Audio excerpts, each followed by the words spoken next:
¿realmente existe una obligación o no existe una obligación que se pueda medir en términos fiables? Entonces, por ejemplo, pues litigios pendientes de finalización, pues cuál es la probabilidad de que realmente esto me genere pues una sanción o una sentencia negativa, o garantías postventa en el caso de las grandes fábricas, o reestructuraciones que se han emprendido, en qué momento, esa es la discusión, en qué momento se reconoce la existencia de un pasivo, ¿no? O un ejemplo importante también, que es el del patrón de comportamiento, ¿no? Son las obligaciones implícitas. Mire, si realmente se puede esperar que el comportamiento de la entidad, sea pública o privada, va a ser el de reparar un daño o el de hacer una contraprestación, aunque eso no esté escrito en ningún contrato, estamos aplicando el principio del fondo sobre la forma, ¿no? Les pongo un ejemplo quizá lejano al sector público, pero una empresa que contamina y que siempre ha tenido, en un momento determinado, quiero decir, contamina, y siempre ha tenido el patrón de comportamiento de reparar el daño causado. Pues eso genera un pasivo que hay que reconocer en el momento en que se ha contaminado, ¿no? ¿Es que la empresa puede cambiar de idea? No, mire usted, es que si el patrón de comportamiento ha sido ese, la expectativa es esa, ¿no? Estamos hablando también de pasivos implícitos, ¿no? Otro ejemplo de un pasivo con el que no contábamos es el pasivo por desmantelamiento, cuando hay obligación legal, o también pues por aquello de la obligación implícita a un patrón de comportamiento de desmantelar, ¿no? Aquí tienen un ejemplo, voy un poco rápido, pero 750.000 de desmantelamiento me generaría un pasivo a valor actual, porque los pasivos se actualizan, de 342.290,91. Estamos hablando de una actualización a 20 años, ¿no? Pero ese pasivo se incluye como mayor valor del inmovilizado, ¿no? Bueno, ahí tienen el cuadro de la actualización. Yo les envío con mucho gusto copia de las diapositivas, pero un tema también importante con el que no siempre habíamos contado es, mire usted, a lo mejor existen pasivos que usted no ha reconocido, los tiene que reconocer primero. Segundo, lo mismo que tiene que evaluar los activos con una cierta periodicidad, también tiene que evaluar el pasivo. Y el pasivo puede cambiar, por ejemplo, en el desmantelamiento puede haber cambios, ¿no? Con lo cual, pues esto me lleva a la exigencia de un mayor control tanto de los activos como de los pasivos, ¿no? Y finalmente, lo de finalmente siempre tranquiliza mucho, aunque no sea cierto, aunque no sea cierto, pero finalmente la que se ha liado con el concepto de patrimonio pues ha sido bastante considerable, porque ha habido que cambiar muchas cosas, ¿no? Ha habido que algunas partidas que se consideraban patrimonio, sacarlas del patrimonio y ponerlas como recursos ajenos, como pasivo, y algunas partidas que se consideraban pasivo, pues ponerlas como patrimonio, ¿no? La definición, que también es aparentemente inocua, pues también tiene una carga de profundidad importante, ¿no? Si realmente la sociedad tiene una capacidad de no devolver, pues es patrimonio, pero si la sociedad puede tener algún compromiso de devolver o de remunerar, pues podría ser pasivo, ¿no? ¿En qué sectores ha influido esto más especialmente? Pues, por ejemplo, en las cooperativas, donde había un derecho del socio a pedir la devolución del fondo cooperativo que tenía aportado, y si la junta de la cooperativa, la dirección de la cooperativa, no podía negarse, pues eso no podía calificarse como patrimonio, y entonces los patrimonios, los fondos cooperativos de muchas cooperativas en España, pues se han venido a pique, ¿no? Tanto es así como que se han dado 2 años de aplazamiento desde el Plan General de Contabilidad del 2008, y ha sido en el 2010 cuando se sacó una resolución aplicando las normas generales. Ya se esperaba que tenía que ser en la misma dirección, que no se podía contradecir, y entonces el revuelo pues se ha armado 2 años después de que saliera el plan de cuentas, cuando ha salido la normativa específica, ¿no? Vean ustedes 3 ejemplos y cerramos el tema.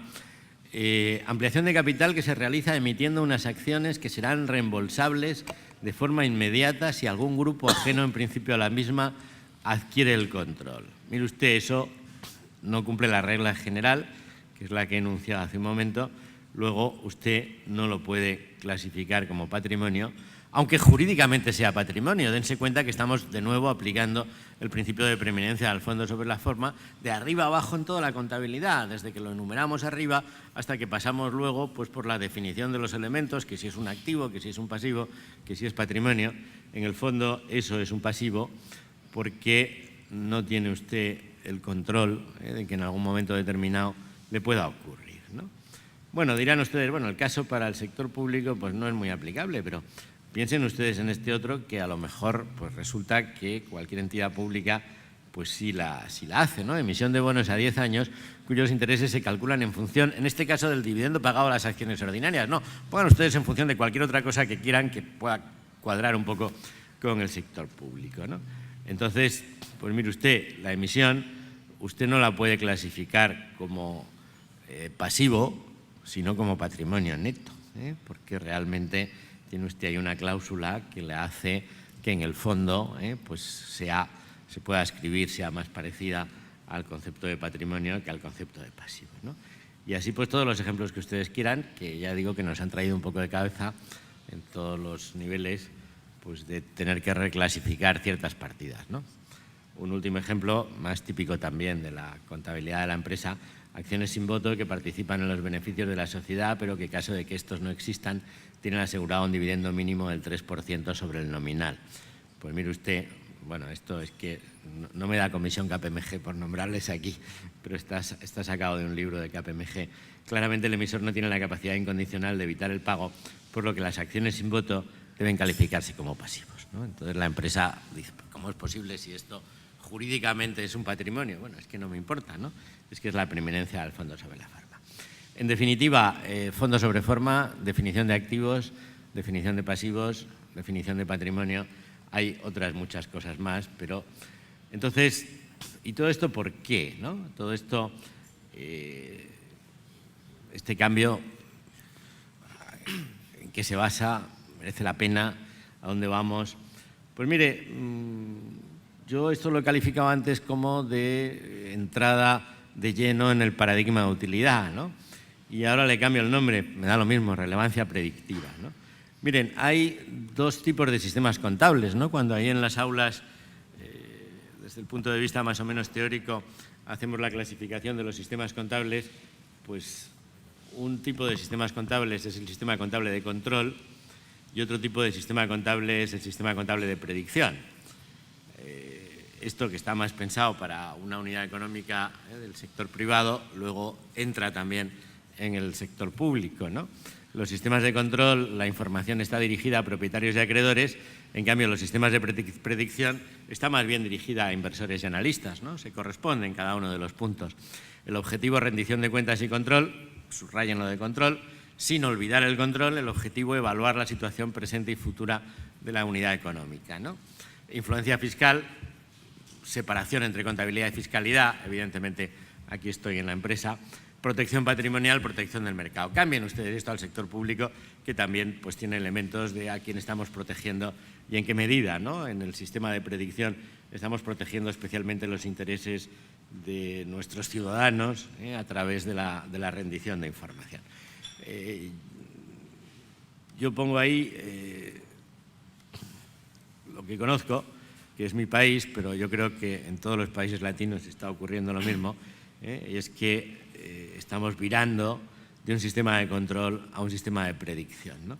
Dense cuenta, y esto me parece muy relevante, dense cuenta cuál es el objetivo que impone el IAS a sus normas, ¿no? Está en el marco conceptual. El objetivo es evaluar la posibilidad de obtener rendimientos y flujos de caja futuros. Eso tiene una importancia fundamental en lo que yo decía al principio de que esto es una revolución cultural, ¿no? Mire usted, cuando yo calculo un resultado, no solamente lo calculo como control a posteriori de lo que ha ocurrido, que puede ser un control de tipo presupuestario de una entidad pública. Sí, eso evidentemente no se puede perder, ¿no? Pero especialmente también ese resultado hay que imprimirle un carácter de que me sirva para evaluar las posibilidades de obtener rendimientos y flujos de caja futuros, ¿no?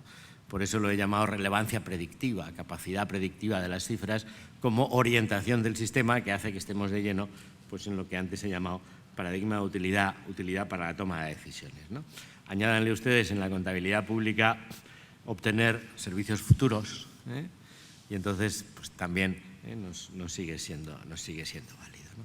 Bueno, esto es otra foto del otro día, la calle Corrientes, que sigue siendo la calle Corrientes, pero dense cuenta ustedes lo que era la calle Corrientes. Bueno, alguno pensará, esto es el cuento de nunca acabar, porque epílogo dice, bueno, eso ya se termina, ¿no? Pues ahora una reflexión final. Y luego, ¿qué pondrá, no? Pues última idea, no, reflexión final. Todo esto, a ver, yo soy uno de los damnificados por el cambio, ¿no? Yo me eduqué en la Escuela Patrimonialista Italiana, que era lo que se llevaba en España en la época en que yo estudié contabilidad, y la verdad es que los cambios que hemos presenciado pues han sido realmente profundos, drásticos, y de alguna forma todos nos hemos tenido que resetear, ¿no? Que es un término que creo que es muy expresivo y que todos entendemos, ¿no? Entonces, ¿todo esto para qué? ¿Todo esto qué objeto tiene? ¿Todo esto a dónde nos lleva? ¿Todo esto se justifica o no se justifica? Pues mire usted, es que detrás está el desarrollo económico, ¿no? Entonces, mire usted, el desarrollo económico empuja la contabilidad en cualquier sector, ¿no? Pero es que no podemos perder de vista la flecha en dirección contraria, ¿no? Que es que el desarrollo económico es empujado por la contabilidad, ¿no? Claro, en la medida en que tenemos mejores soportes de decisiones, ¿no? En la medida en que no tenemos 4 sistemas distintos de partida simple, que luego, en fin, cada uno anda por su lado, pues estamos favoreciendo el desarrollo económico, ¿no? Entonces, esto se justifica de esa manera. Contabilidad y desarrollo económico pues van de la mano, y en la medida en que han ido avanzando los dos, pues hemos cambiado la finalidad, hemos cambiado el objetivo, hemos cambiado las normas también. Y al haber cambiado de esa manera, pues estamos manejando conceptos nuevos, ¿no? Contabilidad y desarrollo, yo no quiero caer en el tópico, pero son como una buena pareja, ¿no? Que tienen que estar completamente avenidos y que tienen que funcionar los dos al tiempo, ¿no? Y quizá esto sea la reflexión más importante, que ustedes ya conocen, pero que yo no sé por qué a veces olvidamos, ¿no? Yo eso lo veo mucho en las aulas, ¿no? Están ahí haciendo mecánica contable y dicen, bueno, ¿y todo esto para qué? Pues mire, es que mírenlo ustedes de la óptica de una empresa que cotiza en bolsa, que está suministrando una información importante. Esa información importante sirve para que los inversores acudan o no acudan, y para que tomen las decisiones, pues desde un punto de vista ilustrado, ¿no? Desde un conocimiento. Esa inversión pues está generando que esa compañía pues tenga pues inversiones a su vez, que crezca, que preste servicios, que de una materia prima la convierta en un producto terminado que sea de utilidad, que luego tenga un dividendo, que lo pueda repartir a los accionistas, que pague a los trabajadores, y eso al final va al desarrollo económico, está abocado al desarrollo económico, es decir, que hay un nexo muy claro entre contabilidad y desarrollo económico. Bueno, que este nuevo amanecer pues les sea a ustedes muy fecundo. Yo sé que ustedes no han entrado en normas internacionales, yo no les vengo aquí a decir que entren o no, eso lo deciden ustedes. Ahora, lo que sí me parece importante es que cuando discutan ese tema, lo miren desde el punto de vista de la contribución al desarrollo económico, ¿no? ¿Qué es mejor para nuestro potencial de servicio a los ciudadanos como empresas o como administraciones públicas, ¿no? Si realmente es mejor pues, el principio de preeminencia del fondo sobre la forma, o si realmente es mejor pues, seguir con el sistema tradicional de suministrar una información bajo la óptica del control, pero con unos parámetros que son más de corte patrimonialista, ¿no? Insisto en que no entro. Lo que sí les digo es que el caso nuestro español pues es un caso bastante frecuente, ¿no? Yo veo que muchos países pues han dado ese paso, ¿no? De verdad que no me meto, esos son ustedes soberanos en que ustedes lo den o no lo den, pero ahí están las normas internacionales de contabilidad para el sector público, que emite no el IAS, sino la IFAC, la Federación Internacional de Contadores, y que veo que, como ya digo, poco a poco pues van penetrando, van entrando en la contabilidad pública pues de muchos países, ¿no? Bueno, ahí tienen ustedes mi correo electrónico, para cuando ustedes quieran cualquier cosa. Si quieren, yo les mando la presentación.